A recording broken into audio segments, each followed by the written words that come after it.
Assalamualaikum warahmatullahi wabarakatuh. Akkam jirtan dhaggeeffattoonni kan koo hundi keessanuu bakkuma jirtanitti nageenyi kan koo sinaa dhaqqabu jecha kun chaanala keessan Soofuma Raappiidha. Anis Mu'eedha. Duraan dursee warroonni amantii kiristaanaa hordoftan hundi keessanuu baga ayyaana gannaatiin isin ga'e isin jechuu barbaada. Ayyaanni gannaa afaan Oromootiin maal akka jedhamu waan hin beekneef jecha afaan Amaaraatti fayyadamee jira. Kanaaf dhiifama isin gaafachaa warroonni amantaa kiristaanaa taatan hundi keessanuu baga ayyaana gannaatiin isin ga'e isin jedha. Ayyaanichi kan nagaa, kan jaalala, kan fayyaa, kan badhaadhinaa fi kan tokkummaa isiniif haa ta'u jecha har'as viidiyoo ajaa'ibaatti walitti deebinee jira. Viidiyoo har'aa keessatti waan ajaa'ibaa isinitti agarsiisaa namoonni bilbilatti fayyadamtan hundi keessanuu wanta kanatti fayyadamaan isiniin jedha. Wanta har'aa isinitti agarsiisu waan ajaa'ibaati. Anis kanaan dura itti fayyadamne wajjumaan itti fayyadamna. Faayidaa isaallee wajjumaan ilaallaa jechuudha. Kanaaf barnoota har'aa warroonni bilbilatti fayyadamtan hundi keessanuu isin qarqaaraa viidiyoo kanaan godhumaatti daawwachuu hin dagatinaadha. Viidiyoo ajaa'ibaatti waan gaarii akka ta'u abdiin qaba. Wajjumaan ilaalla jechuudha. Maaliif akka isin fayyadu wajjumaan ilaalaa deemna jechuudha. Egaa warroonni yeroo jalqabaatiif gara chaanala keenyatti dhuftan anaa dhufu baga nagaan dhuftan isin jecha warroonni chaanala kanaaf haarawaa taatan immoo subscribe gochuun dagatinaadha. Akkanumallee mallattoo notification all irra godhaadha. Yeroo hunda viidiyoo haarawaa yeroo gadhiisu akka isin dhaqqabuuf maatiiwwan chaanalichaa like fi share gochuun dagatinaadha. Warroonni yeroo jalqabaatiif gara chaanala keenyatti dhuftanis viidiyoowwan barnoota qaban baay'een chaanala keenya keessatti hin argamu. Viidiyoowwan isin darban kanneen illee daawwachuudhaan barnoota gaarii irraa argachuu ni dandeessu. Viidiyoowwan isin darban illee hundi keessanuu chaanala keenya keessa ni jira waan ta'eef daawwadhaadha. Viidiyoowwan baay'een hojjetamanii jiranii viidiyoowwan kunillee isin qarqaara waan ta'eef hundi keessanuu chaanala keenya keessa seentanii daawwachuun dagatinaadha. Warroonni gaafii adda addaa yaada adda addaa qabdan immoo as koomentii jalatti naaf barreessuu hin dagatinaadha. Warroonni TikTok fi Facebook irratti na hordoftan immoo chaanala kan koo argachuu yoo barbaadan YouTube keessan keessa seenuudhaan Soofuma Raappii yootaan salphamatti ni argattu. Akkanumallee warroonni TikTok irratti na hordoftan profaayilii TikTok kan koo cinatti aayikaniin yookaan mallattoon YouTube'dhaa jirti ishee qabachuudhaan gara YouTube kootti isin fudhata achirra seentanii guutuu viidiyoo kana daawwachuu ni dandeessan. Sababni isaas TikTok irratti viidiyoo dheeraa gallakkisuun nama rakkisa waan ta'eef YouTube kan koo irra seenaatii guutuu viidiyoo kana daawwadhaa. Amma gara barnoota keenyaatti ceena. Egaa duraan dursee aappii tokko isin barbaachisa. Aappii kana Play Store irra seentanii buufachuu ni dandeessu salphamatti jechuudha. Akkanumallee linkii isaa Telegram kan koo irra isiniif kaa'ee jechuudha. Linkii Telegram kan kootii as description jala isiniif kaa'ee jechuudha. Linkii san qabachuudhaan seentanii chaanala Telegram kan kootii irra illee buufachuu dandeessanii Play Store irratti illee salphamatti argattu waan ta'eef Play Store keessan irra ni seentu. Ergasii bakka search baarii kanarratti Gravity jettan akkuma screen irratti isiniif barreesse kana Gravity Launcher jettanii barreessitu.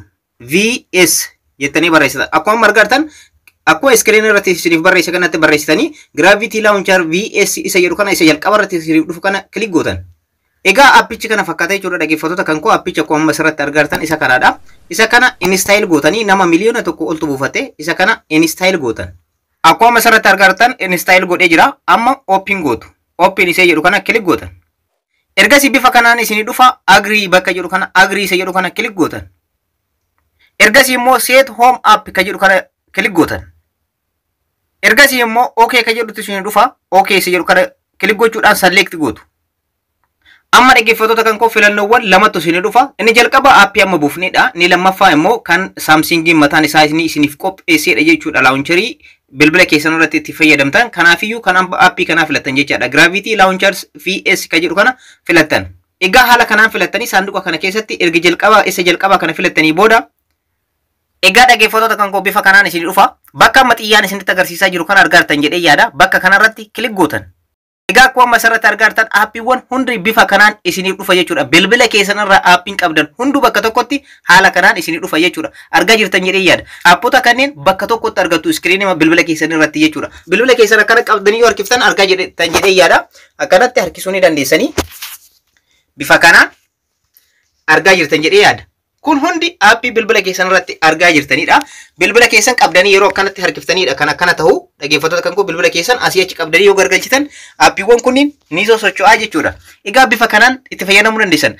Aappii bilbila keessan irratti argamu hundayyuu bakka tokkotti ni argattan jechaadha. Bifa kanaan haala kanaan ni argattu. Itti fayyadamaaf baay'ee tokko isiniif salphisa. Aappii hundayyuu barbaaduun isin barbaachisu asuma iskiriinii keessan irratti argattan jechuudha. Amma fakkeenyaaf Facebook yoo seenuu barbaade Aayikanii Facebook ni barbaadanii aappiiwwan kunniin hundi kan bilbila kan koo irra argamu. Isin biratti immoo aappiiwwan biroos jiraachuu danda'u. Aappiiwwan bilbila keessan irratti qabdan hunda bifa kanaan isin dhufa. Amma fakkeenyaaf Facebook seenuu barbaadan salphumatti asuma irratti Facebook aayikanii Facebook isinitti agarsiisaa jiru kana click gootan.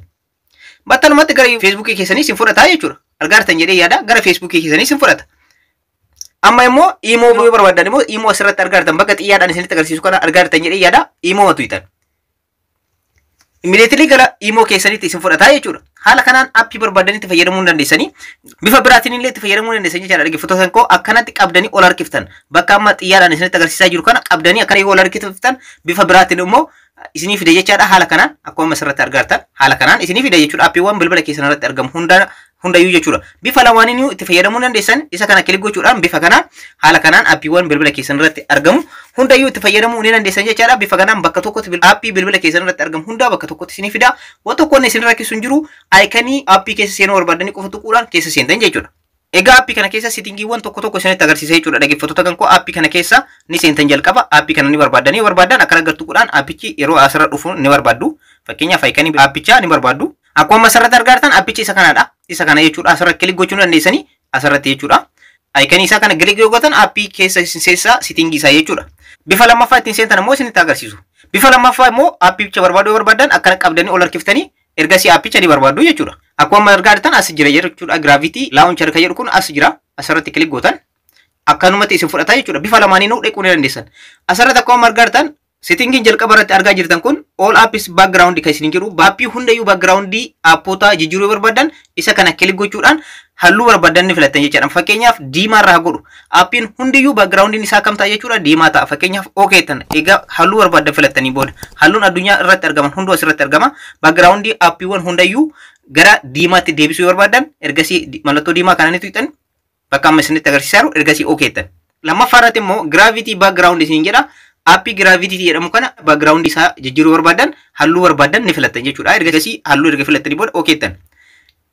Wanni guddaan appii kana qabadhee isiniif dhufee dhaggeeffattoota kan koo appiiwwan hundayyuu bakka tokko qabatee fuuldura iskiriinii keessanii irratti isiniif fida. Kanaafiyyuu appii tokko kamiyyuu barbaaduun hin barbaachisu. Aikanima isaa qofa barbaadanii kilik yoo gootan kan barbaadan isiniif banaa jechuudha. Haala kanaan jechuudha. Aikanima isaa barbaadan fakkeenyaaf imo barbaadan imo messenger banachuu barbaadan messenger fakkeenyaaf aikanima messenger asirti. Ishee kana kilik yoo godhe ishee kilik akkuma godhen gara messengeraa na fudhata jechuudha. Wanna biraatii miti jechuudha. Dhaggeeffattoota kan koo asirratti nama barbaadeef walii barreessuu ni danda'a jechuudha. Appii hunda bakka tokkotti isiniif fida wanni isin qarqaaruuf jechuudha. Waan biraatii miti. Appoota hundayyuu bakka tokkotti isiniif fida. Appiiwwan kanneen keessa bifuma asumarratti ilaalaa isin akkana bittannee sun ni dandeessan bilbila keessan asichi gargalchaa bittannee sun ni dandeessan jechaadha gara barbaadanitti. Haala kanaan jechuudha. Appiiwwan hundayyuu bakka tokkotti isiniif qabatee dhufa jechuudha. Wanta biraatii miti kan isin qarqaaruuf isa kanaadha. Dhumarratti dhaggeeffattoota kan koo appii kanatti fayyadamuun barbaadu yoo warroonni jettan immoo akka balleessitan isinitti agarsiisu. Appii kana dhaabuu yoo barbaadan jechuudha. Akkamitti akka balleessitan isinitti agarsiisa. Yoo barbaadan sarkilii kana gattuquudhaan appiin sun hanga dhufutti ni eegdu asirratti. Fakkeenyaaf appichi aikanii appichaa ni beektu waan ta'eef ni eegdanii. Fakkeenyaaf asirratti dhufee jira. Isarra kilik gochuu ni dandeessanii.